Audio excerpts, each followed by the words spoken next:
ثم وسع إلى جميع الواقفين والمؤسسين والمدرسين والدارسين ومن جاءوا إلى هذا المعهد وأذن في الناس بهذا المعهد يدق رجاله على كل ضامر يأتينا من كل فج عميق.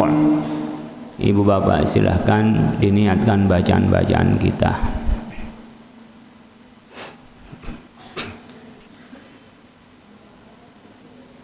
Allahumma qdi hawaijana, Allahumma qdi hawaijana ya Allah, warzuqna bihusnil khatimah wa sahhil umurana wa yassir umurana waj'alna fi ridhaka ya Allah, waj'alna minal najihin waj'alna minal mumtazin wa minal ulama'il 'amilin. شيء لهم الفاتحة. أعوذ بالله من الشيطان الرجيم. بسم الله الرحمن الرحيم. الحمد لله رب العالمين الرحمن الرحيم مالك يوم الدين إياك نعبد وإياك نستعين اهدنا الصراط المستقيم صراط الذين أنعمت عليهم غير المغضوب عليهم ولا الضالين آمين. أعوذ بالله من الشيطان الرجيم. بسم الله الرحمن الرحيم. ياسين والقرآن الحكيم إنك لمن المرسلين على صراط مستقيم تنزيل العزيز الرحيم لتنذر قوما ما أنذر آباؤهم فهم غافلون لقد حق القول على أكثرهم فهم لا يؤمنون إنا جعلنا في أعناقهم أغلالا فهي إلى الأذقان فهم مقمحون وجعلنا من بين أيديهم سدا ومن خلفهم سدا فغشيناهم فهم لا يبصرون وسواء عليهم أنذرتهم أم لم تنذرهم لا يؤمنون إنما تنذر من اتبع الذكر وخشى الرحمن بالغيب فبشره بمغفرة وأجر كريم. إنا نحن نحيي الموتى ونكتب ما قدموا وآثارهم وكل شيء أحصيناه في إمام مبين. واضرب لهم مثلا أصحاب القرية إذ جاءها المرسلون إذ أرسلنا إليهم اثنين فكذبوهما فعززنا بثالث فقالوا إنا إليكم مرسلون قالوا ما أنتم إلا بشر مثلنا وما أنزل الرحمن من شيء إن أنتم إلا تكذبون قالوا ربنا يعلم إنا إليكم لمرسلون وما علينا إلا البلاغ المبين قالوا إنا تطيرنا بكم لئن لم تنتهوا لنرجمنكم وليمسنكم منا عذاب أليم قالوا طائركم معكم إن ذكرتم بل أنتم قوم مسرفون وجاء من أقصى المدينة رجل يسعى قال يا قوم اتبعوا المرسلين اتبعوا من لا يسألكم أجرا وهم مهتدون وما لي لا أعبد الذي فطرني إليه ترجعون أأتخذ من دونه آلهة يرني الرحمن بضر لا تغني عني شفاعتهم شيئا ولا ينقذون إني إذا لفي ضلال مبين إني آمنت بربكم فاسمعون قيل ادخل الجنة قال يا ليت قومي يعلمون بما غفر لي ربي وجعلني من المكرمين وما أنزلنا على قومه من بعده من جند من السماء وما كنا منزلين إن كانت إلا صيحة واحدة فإذا هم خامدون يا حسرة على العباد ما يأتيهم من رسول إلا كانوا به يستهزئون ألم يروا كما أهلكنا قبلهم من القرون أنهم إليهم لا يرجعون وإن كل لما جميع لدينا محضرون وآية لهم الأرض الميتة وأحييناها وأخرجنا منها حبا فمنه يأكلون وجعلنا فيها جنات من نخيل وعناب وفجرنا فيها من العيون ليأكلوا من ثمره وما عملت أيديهم فلا يشكرون سبحان الذي خلق الأزواج كلها مما تنبت الأرض من أنفسهم ومما لا يعلمون وآية لهم الليل نسلخ منه النهار فإذا هم مظلمون والشمس تجري لمستقر لها ذلك تقدير العزيز العليم والقمر قدرناه منازل حتى عاد كالعرجون القديم لا الشمس ينبغي لها أن تدرك القمر ولا الليل سابق النهار وكل في فلك يسبحون وآية لهم أن حملنا ذريتهم في الفلك المشحون وخلقنا لهم من مثله ما يركبون وإن نشأ نغرقهم فلا صريخ لهم ولا هم ينقذون إلا رحمة منا ومتاعا إلى حين وإذا قيل لهم اتقوا ما بين أيديكم وما خلفكم لعلكم ترحمون وما تأتيهم من آية من آيات ربهم إلا كانوا عنها معرضين وإذا قيل لهم أنفقوا مما رزقكم الله قال الذين كفروا للذين آمنوا أن نطعم لو يشاء الله أطعمه إن أنتم إلا في ضلال مبين ويقولون متى هذا الوعد إن كنتم صادقين ما ينظرون إلا صيحة واحدة تأخذهم وهم يخصمون فلا يستطيعون توسية ولا إلى أهلهم يرجعون ونفخ في السور فإذا هم من الأجداث إلى ربهم ينسلون قالوا يا ويلنا من بعثنا من مرقدنا هذا ما وعد الرحمن وصدق المرسلون إن كانت إلا صيحة واحدة فإذا هم جميع لدينا محضرون فاليوم لا تظلم نفس شيئا ولا تجزون إلا ما كنتم تعملون إن أصحاب الجنة اليوم في شغل فاكهون هم وأزواجهم في ظلال على الأرائك متكئون لهم فيها فاكهة ولهم ما يدعون سلام قولا من رب رحيم وامتازوا اليوم أيها المجرمون ألم أعهد إليكم يا بني آدم ألا تعبدوا الشيطان إنه لكم عدو مبين وأن اعبدوني هذا صراط مستقيم ولقد أضل منكم جبلا كثيرا أفلم تكونوا تعقلون هذه جهنم التي كنتم توعدون اصلوها اليوم بما كنتم تكفرون اليوم نختم على أفواههم وتكلمنا أيديهم وتشهد أرجلهم بما كانوا يكسبون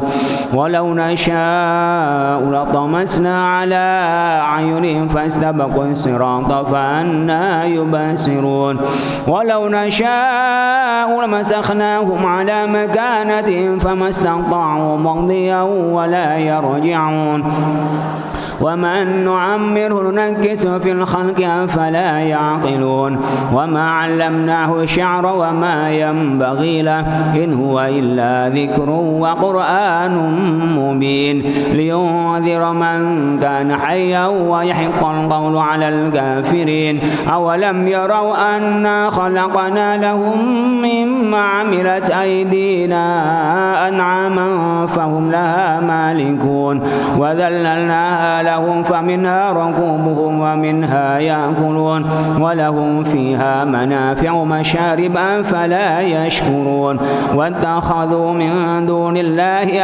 آلهة لعلهم ينصرون لا يستطيعون نصرهم وهم لهم جند محضرون فلا يحزنك قولهم إنا نعلم ما يسرون وما يعلنون أولم ير الإنسان أنا خلقناه من نطفة فإذا هو خصيم مبين واضرب لنا مثلا ونسي خلقه قال من يحيي العظام وهي رميم قل يحييها الذي أنشاها أول مرة وهو بكل خلق عليم الذي جعل لكم من الشجر الأخضر نارا فإذا أنتم منه توقدون أوليس الذي خلق السماوات والأرض بقادر على أن يخلق مثلهم بلى وهو الخلاق العليم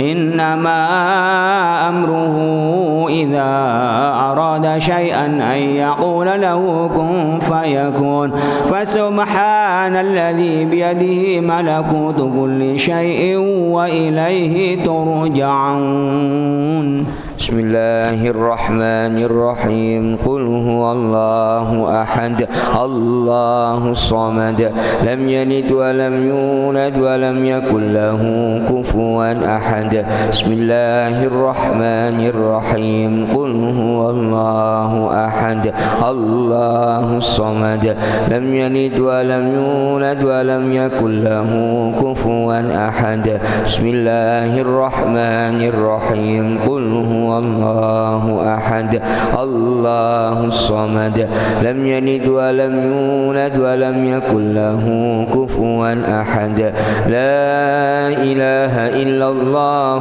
والله أكبر ولله الحمد بسم الله الرحمن الرحيم قل أعوذ برب الفلق من شر ما خلق ومن شر غاسق إذا وقب ومن شر النفاثات في العقد ومن شر حاسد إذا حسد لا إله إلا الله والله أكبر ولله الحمد بسم الله الرحمن الرحيم قل أعوذ برب الناس ملك الناس إله الناس من شر الوسواس الخناس الذي يوسوس في صدور الناس من الجنة والناس لا إله إلا الله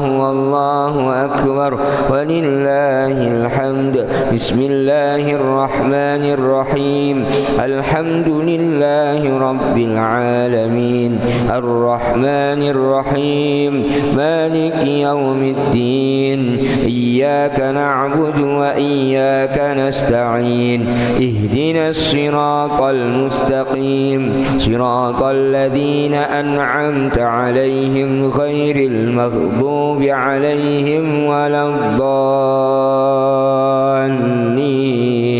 آمين بسم الله الرحمن الرحيم ألف لام